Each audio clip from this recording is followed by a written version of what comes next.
पटना में जो छात्रा का मामला था उसमें एफएसएल टीम गई थी वहाँ, यस, और उसमें क्या अनुसंधान अभी श्रीमान जी हम लोग उस रिपोर्ट के बारे में आपको नहीं बता सकते हैं जब तक कि वो जांच कंप्लीट नहीं हो जाए।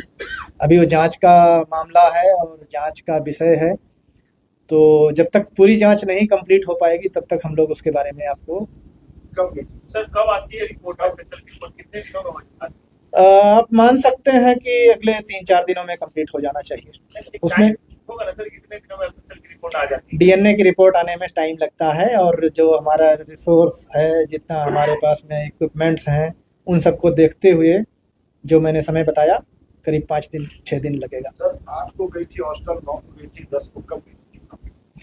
मुझे तो इस बारे में स्पष्ट नहीं एकदम है कि वो 8 में गई थी कि 9 गई थी, ये मैं नहीं बता पाऊंगा आपको, लेकिन मेरी टीम गई थी और उन्होंने जो पीओ है उसको पूरी तरह से देखा, समझा। जो किसी भी विषय, कोई भी वस्तु जिसके बारे में ये समझ में आया कि हाँ इसमें कोई एविडेंस मिल सकता था, उसे कलेक्ट किया और उसको ला करके पूरी टीम जांच कर रही है। इवन जांच के लिए कल संडे में भी एफएसएल खुला हुआ था। लेकिन सर घटना के कई दिनों के बाद जाने से क्या रिपोर्ट प्रॉपर वे में मिल पाता है, क्या परेशानी होती है?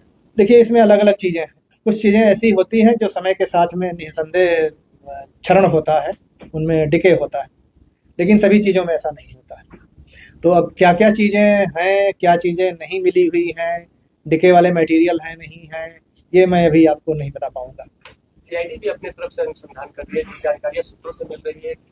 आप इसमें 2 तरह की बात देखेंगे कि सीआईडी में एक कमज़ोर वर्ग भी विंग है, मतलब हम ही लोगों का विंग है, तो ऐसे मामले वो कमज़ोर विंग के लोग देखते हैं। एडीजी साहब खुद पीओ पर गए थे और उन्होंने मामले के अनुसंधान में देखा हुआ। ऐसी जानकारी सूत्रों के हवाले से आ रही है कि इसमें कुछ गिरफ्तारियां इसमें क्या?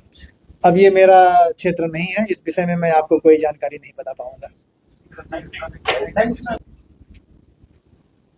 इसमें अभी 4 जो चल रहा है, आप पहले वो नोट कर लीजिए, मैं आपको बता दूं। पटना में है, मुजफ्फरपुर में, भागलपुर में और राजगीर में। तो अभी हमारा जो मैंने बताया कि कंस्ट्रक्शन वर्क थोड़ा पीछे चल रहा है, वो दरभंगा और रोहतास है। तो इस आधार पर 6 हो गया, और बाकी जो 6 जगह बची उसमें गया, बेतिया, मुजफ्फरपुर, मुंगेर, सहरसा, सॉरी दरभंगा नहीं, दरभंगा तो अभी बाद में है, रोहतास और दरभंगा बाद में है। गया, बेतिया, छपरा,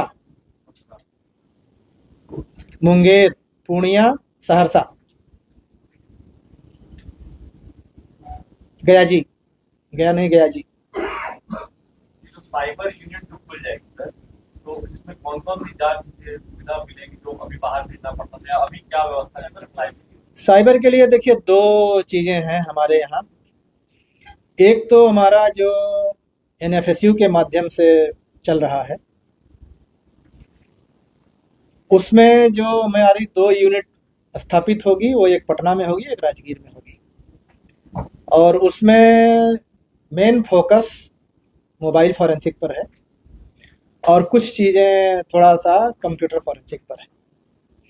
लेकिन जो मैंने आपको बताया था कि हम लोगों ने जो कार्यरत हमारी प्रयोगशालाएं हैं चारों, उनको अपग्रेड करने के लिए और 6 नई को चालू करने के लिए जो 163 करोड़ का दिया हुआ है, उसमें भी हमारे पास में साइबर के प्रस्ताव हैं, और वो साइबर हमारा मुजफ्फरपुर और भागलपुर के लिए है। तो उसमें हमारा वीडियो फॉरेंसिक, कंप्यूटर फॉरेंसिक और मोबाइल फॉरेंसिक, इन तीनों चीज़ों के लिए प्रस्ताव। ये काफी आपने आंकड़ा